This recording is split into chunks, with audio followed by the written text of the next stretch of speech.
This map illustrates how we have traditionally understood national power. It is a world defined by control over physical land, protected by military force, and neatly divided by static borders. In 1648, the Peace of Westphalia cemented this model. A state's authority came from the absolute control of its territory, and governments built rigid, top-down hierarchies to manage those defined geographic spaces. But look at how modern societies actually operate today. That centuries-old map of solid colors and hard lines no longer reflects the true geometry of the world. This diagram illustrates the hidden layer of modern geopolitical reality. We live in a borderless web of energy grids, financial clearing systems, and digital logistics that bypass physical frontiers entirely. Modern power depends on a state's ability to operate within these constantly moving, interconnected systems of global flow.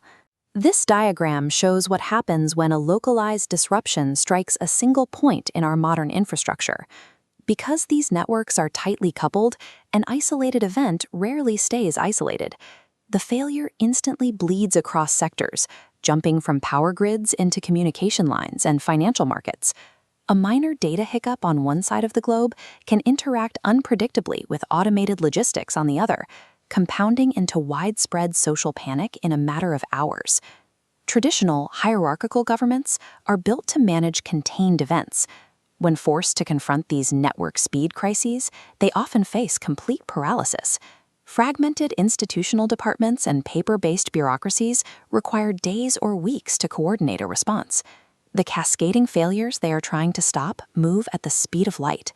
We now live in a condition of permanent systemic instability. Governance structures designed for slower, isolated problems simply cannot survive here. To survive this instability, a state must ensure its own domestic stability is tied to the health of the wider network. If a state cannot isolate itself from global shocks, it must instead become a hub that stabilizes the flows it depends on. This capacity to maintain authority and keep vital systems moving during total network instability defines network sovereignty. The strategic assets of this era look very different. Digital identity systems, global logistics corridors, and international financial platforms serve as the modern equivalents of military strongholds.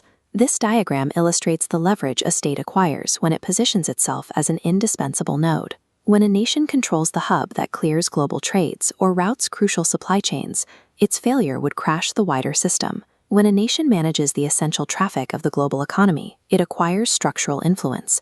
Its own stability becomes a prerequisite for the rest of the world's survival. But sitting at the center of the network introduces a severe vulnerability. To be an indispensable node is to be permanently exposed to every shock, failure, and attack happening in the outside world.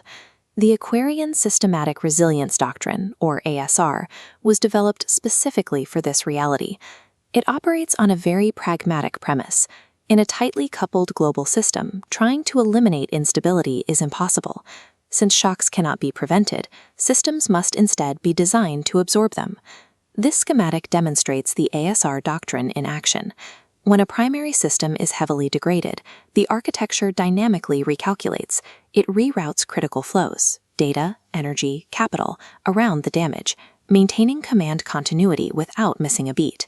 Under the Aquarian doctrine, resilience is not about a return to a static baseline. It is the engineering of a system that never stops flowing, even under extreme stress. Projecting these trends to the year 2050 reveals a landscape where statecraft and infrastructure are indistinguishable. The most powerful nations of the future will bypass traditional metrics of geographic size or raw military headcount. They will operate entirely as resilient, highly adaptable governance networks. The core job of national leadership will look completely different. Instead of trying to control isolated government agencies, leaders will focus on stabilizing the interconnected webs that connect their citizens to the world. We have to move past the idea that resilience is a reactive IT protocol or an emergency management binder sitting on a shelf.